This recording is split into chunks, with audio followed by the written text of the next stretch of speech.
Sean bienvenidos de nuevo a nuestro programa Visitando el Museo Nacional David Joaquín Guzmán. Como recordarán, la vez anterior visitamos las salas arqueológicas del Museo Nacional. En este momento nos encontramos en la sala de historia. Se le llama sala de historia no porque todo el desarrollo sociohistórico de las culturas indígenas en El Salvador no sean historia, sino porque el criterio que aquí se tiene es que los cronistas españoles que invadieron junto con las tropas hispanas América fueron escribiendo todos los sucesos que se llevaron a cabo en esa gran campaña que aún ahora se presta a grandes interrogantes y grandes prejuicios, que es toda una polémica que estamos hoy por recibir en el año 92. Pero bien, amigos televidentes, para hacer un pequeño esbozo de la historia de este momento que fue terrible para las culturas indígenas, cuestionable para las culturas hispánicas y aún para nosotros siguen siendo un momento que se presta a tanta polémica como les decía anteriormente. Como ven, el año de 1492, el 12 de octubre de ese año, Cristóbal Colón, en busca de una ruta hacia las Indias para entablar un comercio marítimo, lo hace llevar casualmente a lo que hoy es América. Ese momento marca todo un cambio histórico para el mundo. Culturas indígenas que antes no habían visto que eran otras culturas fuera de este continente, hispanos que nunca habían visto una cultura tan diferente como la americana, se enfrentan. Un momento que nadie podía haber adivinado, pero bien, se da ese momento. Con Cristóbal Colón, en busca de comprobar su hipótesis de buscar una ruta marítima que conectara comercio con India, encuentra a América. En este momento se dio un proceso terrible para las culturas indígenas que habían desarrollado independientemente, que como vimos en las salas arqueológicas tuvieron un alto desarrollo tecnológico, científico, y en otras áreas ven cortado su proceso sociohistórico debido a la irrupción de la cultura hispánica.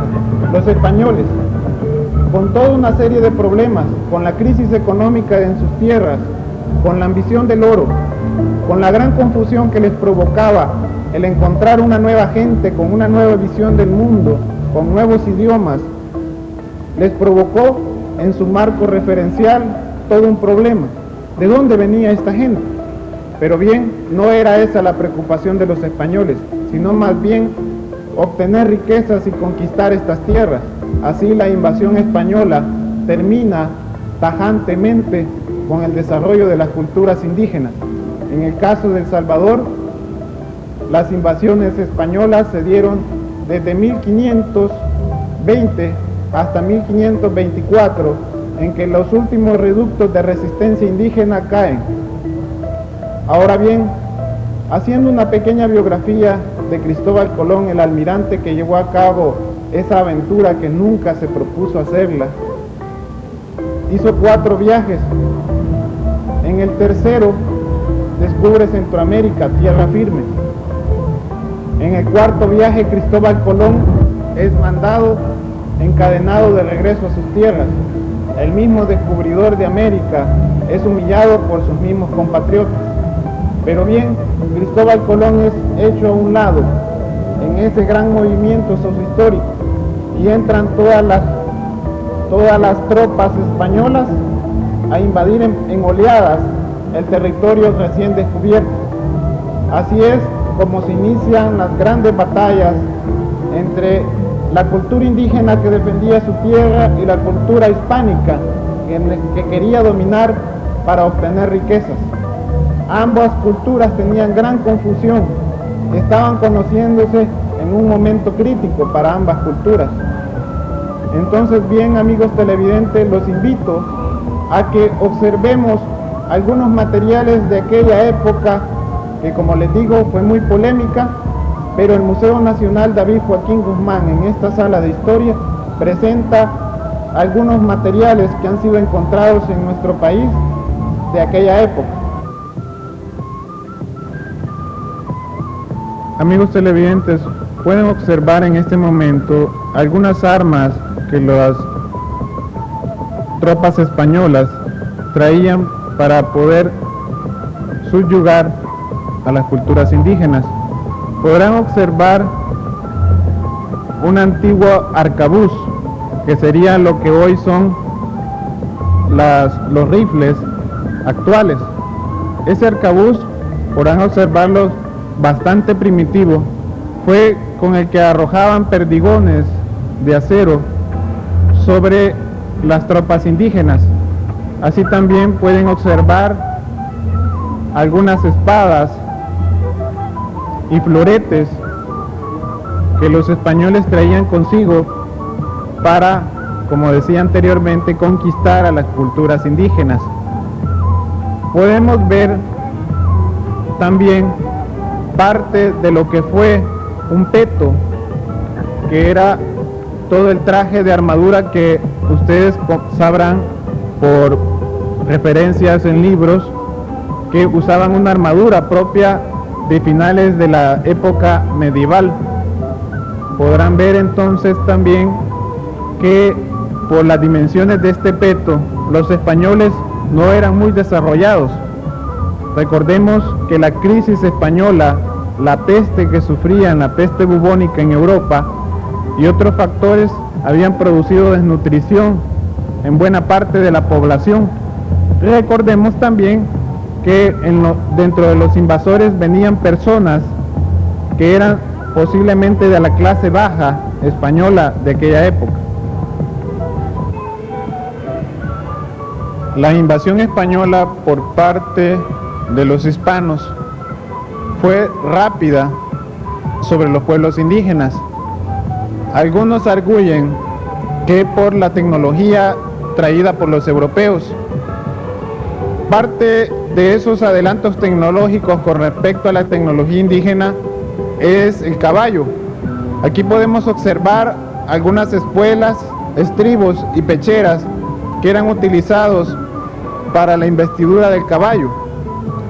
El caballo sirvió en lugares planos, pero en los lugares montañosos hubo dificultades por parte de las tropas españolas para subyugar a los pueblos indígenas. Ese es uno de los factores, pero bien, también la cultura indígena tenía otra visión de la guerra y otra visión de los enfrentamientos bélicos. Los españoles venidos a América usaron toda una serie de tretas para poder engañar a pueblos indígenas que se hicieran amigos de ellos y enfrentar a otros. En definitiva, los españoles terminaban dominándolos a todos. Pero bien, esta es una pequeña muestra del museo que nos habla de la caballería de la época. Una de las misiones de las tropas hispanas que invadieron América fue la de cristianizar, es decir, de bautizar y convertir a los indígenas a la fe cristiana. Esa fue una de las encomendaciones que le dio Isabel la Católica a Cristóbal Colón y a todas las consecuentes hordas de conquistadores que llegaron a América. Desde el inicio de la conquista hasta principios de la época colonial española, la cristianización estuvo dando su aporte constante para dominar pacíficamente a la cultura indígena. Lógicamente, esta nueva religión era impuesta sobre las antiguas religiones indígenas. Los indígenas supieron sacar su propia síntesis y así es como se fusionaron tradiciones religiosas indígenas con la nueva religión. Como dice un actual historiador latinoamericano, la religión cristiana se aprendió por los indígenas no por la tesis de amor de Jesús, sino por la fuerza de las espadas. Y así lo resume en una frase, diciendo que la cruz venía al frente de las tropas españolas, atrás venían las espadas. Así se inicia también otra forma de ver la divinidad y de buscar el origen del hombre. Es paradójico entonces cómo una fe que habla del amor es aprendida por los indígenas por medio de la violencia. Y así se dio en todo el proceso de la época colonial. Como en toda conquista de un pueblo, la esclavitud no puede faltar. Prueba de ello es este cepo, que aún hace unos 40 años fue utilizado en San Pedro Arenales, jurisdicción de Chinameca, en el departamento de San Miguel. Esa municipalidad lo donó en 1962. Cepos como este fueron ocupados durante la época colonial para esclavizar a los indígenas. Lo utilizaban de la siguiente manera. Estas son 2 hojas de madera de un árbol conocido como níspero. Al indígena le eran metidas las manos de esta forma y aquí era sujetado con unas esposas que hoy se conocen como grilletes. Los grilletes son unas piezas de metal que ocupaban para sujetar las muñecas del indígena que era esclavizado. Entonces, como decía un poeta, la violencia es la partera de la historia. Y hoy podemos ver entonces cómo el cepo fue utilizado para esclavizar indígenas y a negros. Parte de la tecnología que los hispanos trajeron a América, podemos observarla en esta vitrina. Pueden verse todos materiales hechos en hierro, ya que la cultura hispánica traía esa gran tradición de la confección sobre metales. Podemos observar en primer plano las llaves. Podríamos dar gracias a Dios, televidentes, de no cargar en este momento un llavero con semejantes llaves. Pueden observar también algunos fierros para quemar ganado.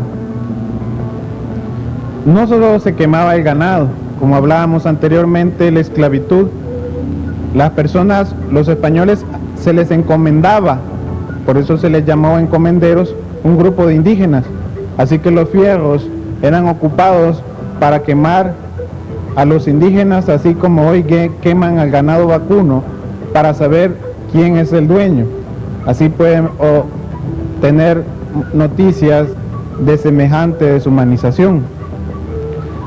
Podemos también ver las planchas de aquella época. Para poder planchar la ropa se necesitaba al menos una docena de esas planchas que eran puestas cerca de un fogón para que fuesen calentándose. A medida que cada una estaba caliente, se planchaba la ropa, pero inmediatamente se enfriaba y así.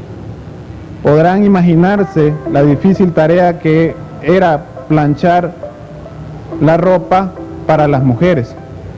También se empezaron a acuñar las primeras monedas en América. Podemos observar una pequeña muestra de ellas. La acuñación de monedas abrió una nueva perspectiva comercial distinta a la de las culturas indígenas, ya que el papel moneda y la moneda metálica que observamos acá sirvieron como referencia simbólica en el comercio. Finalmente, observamos un instrumento que no precisamente tenga utilidades prácticas, sino más bien religiosas, como esta gran matraca que podemos hoy ver y sabemos que en la reciente pasada Semana Santa aún sigue utilizándose. Parte también de la tecnología española fueron los instrumentos hechos en barro. Por ejemplo, podemos observar acá acueductos, desagües, una teja y un filtro, eso que parece un trompo y lo que parece un rombo.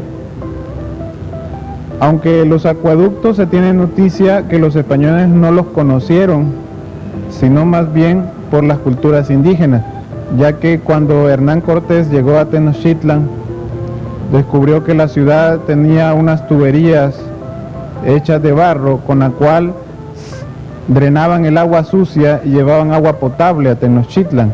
Así que los españoles tomaron esas técnicas indígenas e hicieron los acueductos para sus ciudades.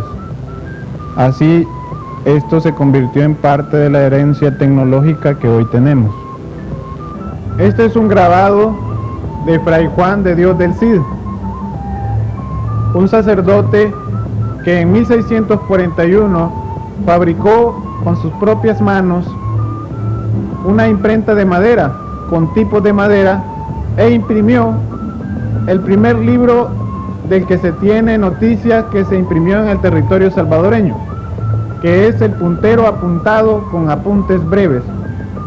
Esta es una reliquia que se tiene el original en una biblioteca de un país de Sudamérica, pero que la Dirección de Publicaciones publicó hace aproximadamente unos 10 años junto con un pequeño análisis de la señora Isabel Casín.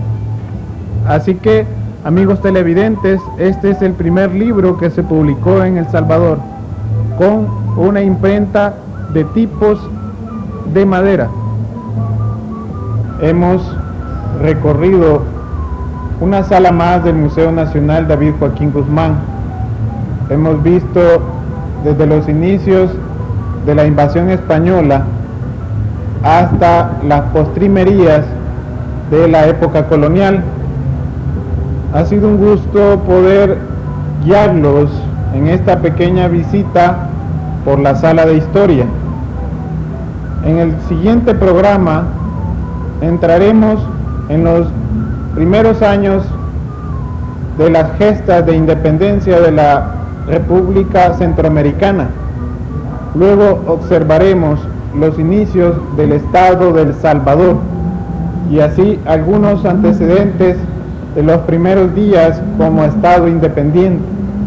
Ha sido un agrado, amigos televidentes, estar una vez más abordando temas de historia del Salvador y de nuevo les reitero, visiten las salas del Museo Nacional para que por medio de la historia del Salvador podamos educarnos aún más. Gracias y hasta la próxima.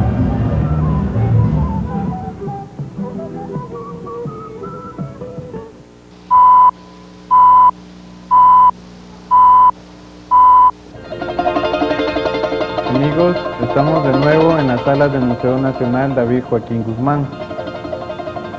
En el programa anterior recordarán que estábamos en la sala de historia.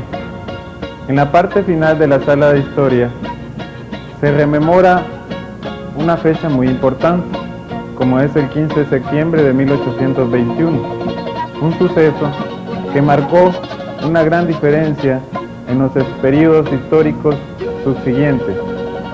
La independencia. Se ha hablado mucho de los próceres, se ha hablado mucho de las gestas patrióticas que se llevaron a cabo durante este periodo. Pero bien, la independencia, más que ser un suceso propio de los próceres de la independencia, es todo un conflicto y todo un cambio social. Por un lado, las culturas indígenas vivían la desdicha de la esclavitud y la servidumbre.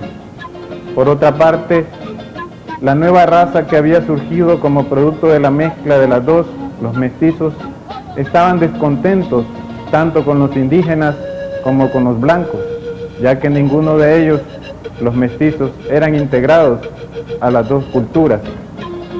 Por un lado, y principalmente los criollos, quienes tenían en sus manos las fuerzas económicas y recibían el infortunio de los impuestos españoles de la corona, que cada vez eran mayores, fue gestándose poco a poco la independencia. la Revolución Francesa con todas sus ideas plagó mucho las ideas de los próceres, pero bien, se dio ese suceso, del cual hoy podemos hacer una buena reflexión aquí en las salas del museo. Pueden observar en este momento un cuadro que, como alegoría, explica esa gesta patriótica. Recordemos el primer grito de independencia el 5 de noviembre de 1811, luego el segundo grito en 1814, hasta lograr la firma del Acta de Independencia en el 1821. Pero bien, para no seguir hablando de la independencia, que es un tema complejo y muy largo, los invito, amigos televidentes, a que lean el primer punto del Acta de Independencia, en el cual se es muy claro para quiénes se hizo en ese momento la independencia y quiénes se beneficiaron de todo lo que ésta produjo. Bien, amigos, los invito a iniciar nuestro recorrido por la parte final de la sala de historia de nuestro museo y posteriormente entrar a la sala de etnografía, donde hablaremos un poco de la cultura tradicional popular salvadoreña.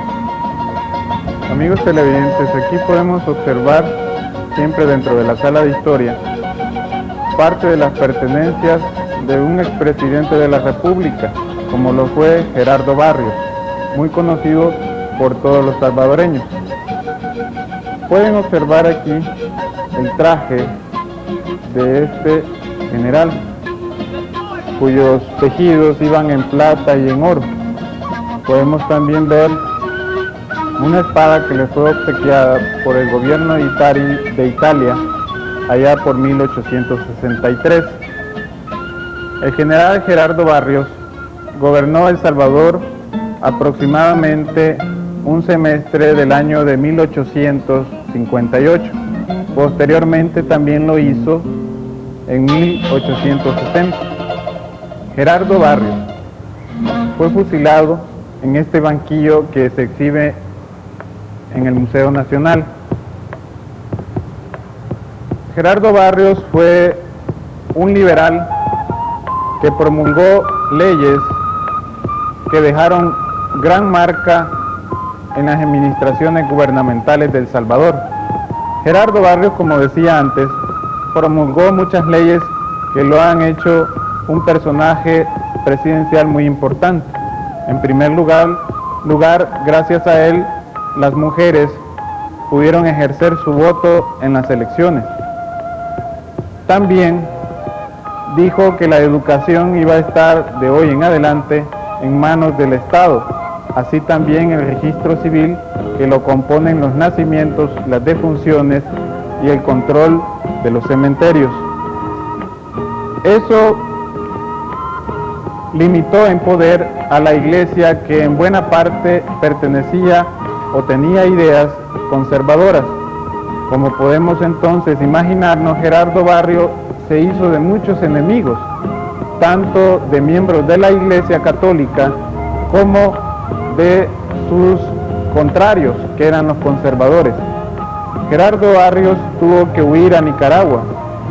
Luego fue llamado por sus correligionarios para tomar de nuevo la silla presidencial, pero esto no pudo hacerlo debido a que se le sometió a juicio por sus enemigos, los conservadores y miembros de la Iglesia, y fue fusilado frente a una ceiba centenaria que dejó de existir en el cementerio general de la ciudad de San Salvador.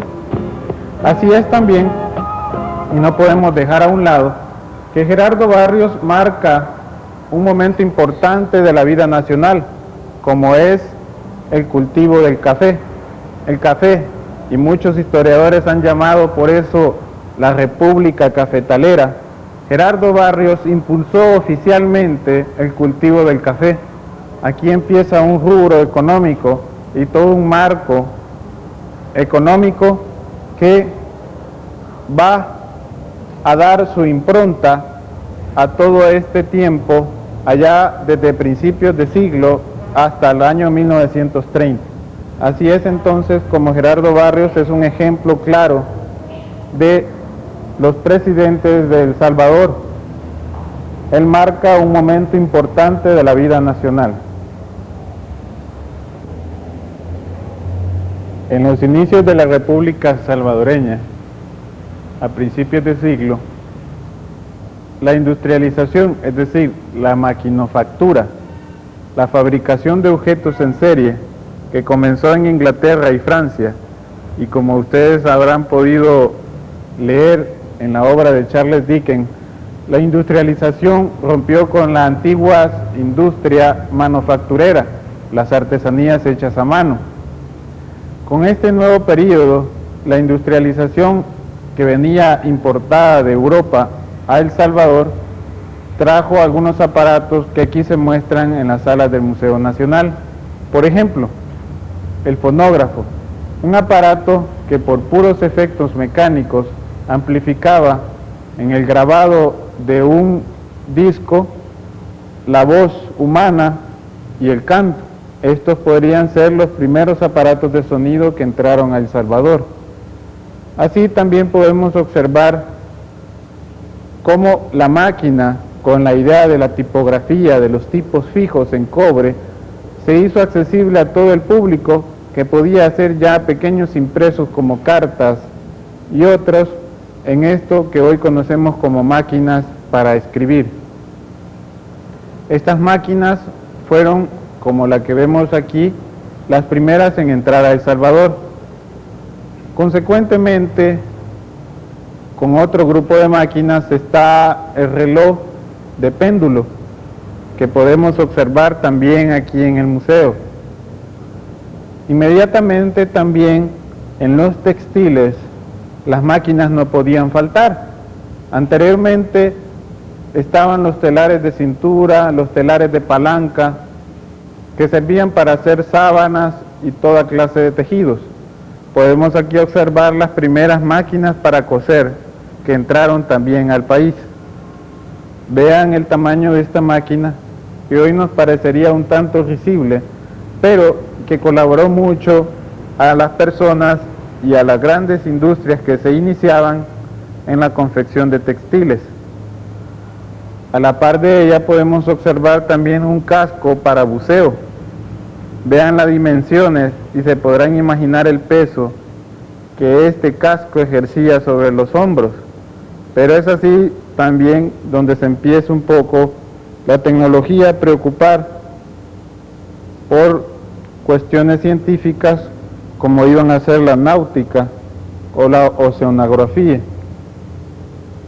Bien, en las comunicaciones también se hicieron nuevas innovaciones.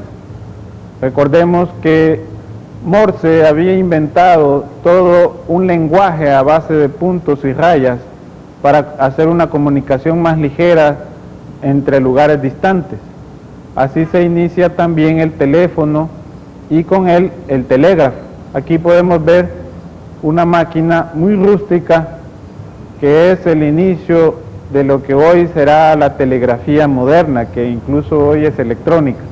En la dimensión de la fotografía, que había iniciado ya a finales del siglo pasado, fue importante la toma de imágenes.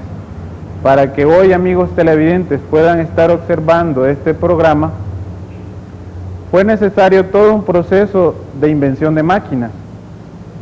En relación con el video, el cine, la fotografía, tenemos aquí una antigua máquina de proyección cinematográfica. Podemos ver cómo rudimentariamente ya estos aparatos empezaban a hacer la diversión en las salas que eran antiguamente ocupadas para el teatro y que hoy se convertían en salas para proyecciones de cine. Vemos entonces este gran conjunto de máquinas que hoy nos parecen rústicas y risibles, pero que iniciaron una nueva era tecnológica en El Salvador, y así se rompió de alguna manera con los antiguos patrones de construcción como eran las artesanías. Estamos en la parte final de la sala de historia y nos encontramos observando una prensa de cilindro. Recordemos que a principios de siglo el periodismo tuvo mucho auge y periódicos como el Diario Latino la prensa gráfica, el Diario de Hoy y otros periódicos salieron al público, así como también muchas revistas. Esta es una antigua prensa de cilindro que tuvo uno de los periódicos matutinos que actualmente circulan. Puede observarse la gran pesadez de esta máquina y lo rústico que era, pero que sirvió mucho a inicios de la impresión tipográfica de los periódicos. Nos encontramos, amigos televidentes, observando la última sala del Museo Nacional. Esta es la sala de etnografía. Etnografía significa la descripción de las costumbres y tradiciones de un pueblo. Estamos en este momento observando la religiosidad popular, es decir, la forma en que la población, en que la mayoría de la población campesina y urbana pobre celebra los distintos oficios católicos a su manera. Esto, podríamos decir, es una mezcla de la religiosidad antigua indígena y de la religiosidad hispana, tal como la población ha aprendido estas dos formas de religiosidad que hoy están fusionadas. Durante las fiestas patronales que se dan en las distintas poblaciones de todo El Salvador, se celebran las cofradías, que son unas organizaciones religiosas que se preocupan en conseguir toda una serie de bienes materiales y se preocupan también por los oficios espirituales en honor a un santo patrono. Aquí podemos observar cómo en las salas del Museo Nacional se ha significado de alguna manera la forma de la mesa, la ubicación de botellas y otros artefactos para el momento de la celebración de un santo patrono. Podemos también observar que durante las fiestas patronales en algunas poblaciones de El Salvador se celebran también conjuntamente a los oficios espirituales todas unas fiestas coloridas que son los bailes de los moros y cristianos, o conocido como el baile de los historiantes, en donde tradiciones hispanas han hecho mella en el conocimiento de la población. Así podemos observar cómo en poblaciones como Panchimalco, Ataco y otros en El Salvador se celebran estos bailes que son todo un desgaje de la creatividad popular. Podemos observar aquí la vivienda tradicional campesina. Esta es de alguna manera la habitación que ha seguido con actualidad desde la época prehispánica, es decir, es una tradición heredada de las culturas indígenas. Así viven muchos indígenas campesinos y campesinos de El Salvador. Existen distintas estructuras de rancho, tanto en la zona oriental del país como en occidente. Podemos observar muchos utensilios como las piedras de moler, los petates, las tombillas, un pequeño altar familiar, la cocina de polletón, el tabanco. Muchos salvadoreños conocerán este tipo de vivienda y algunos vivirán en este tipo de habitaciones actualmente. Así el museo exhibe de alguna manera las costumbres y tradiciones de la población campesina y de las poblaciones pobres urbanas. Vemos entonces aquí todo un bagaje de tradiciones culturales que aún se mantienen como parte de tradiciones culturales, pero también bajo la crisis y muchas veces la marginación que sufre la cultura indígena y la campesina. Estamos observando en este momento un telar de palanca que sirve en algunas poblaciones de El Salvador, como es San Sebastián, en el departamento de San Vicente, para hacer sábanas, cobijas y tela para hacer hamacas. Esta es toda una tradición hispánica que muy bien la ha recibido actualmente la población salvadoreña. Aún se conserva en esas poblaciones y aún pueden ir a observar un telar que existe en Santiago Texacuango, en el departamento de San Salvador. Bajo estos telares, que es todo un proceso desde trabajar el hilo, pintarlo, hilvanarlo, hacer la trama, hacer las bobinas y luego el trabajo diario que le exige al tejedor para ir confeccionando tantas telas y cobijas que creo que muchos de ustedes usarán en la intimidad de sus hogares. También está el telar de cintura de tradición indígena, el cual pueden observar que es de mucho más pequeñas dimensiones y que se utiliza actualmente en Nahuizalco, en el departamento de Sonsonate, y en el departamento de San Salvador, en la población indígena de Panchimayco. El telar indígena es utilizado por una sola persona. También sigue el proceso el procesado del algodón, hacer la trama y la confección constante que exige al que está ejecutando la trama en el telar. Esto es una tradición mucho más antigua que el telar de palanca, ya que viene desde las tradiciones indígenas. Estamos finalizando el recorrido que hemos hecho por las salas del Museo David Joaquín Guzmán.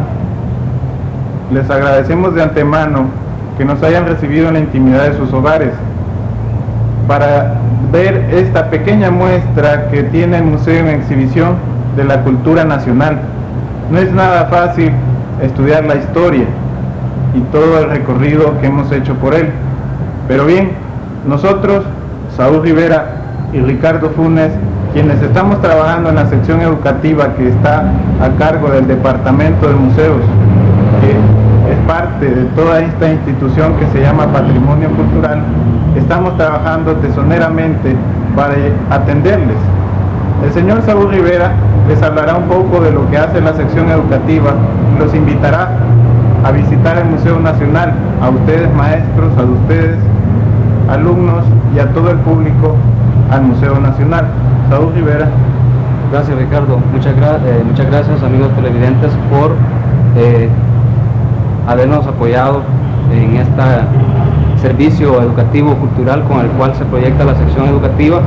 Nosotros queremos invitar de antemano a los padres de familia, maestros, que nos colaboran en el sentido de difundir nuestra identidad, nuestro patrimonio cultural, con el cual nosotros queremos que cada uno de los salvadoreños tenga la oportunidad de una concientización y a la vez de tener una identidad sobre la cultura de nuestro pueblo. Los esperamos acá en la Dirección del Patrimonio Cultural, en la cual se encuentran las salas de exhibición del Museo Nacional David Joaquín Guzmán. Muchas gracias.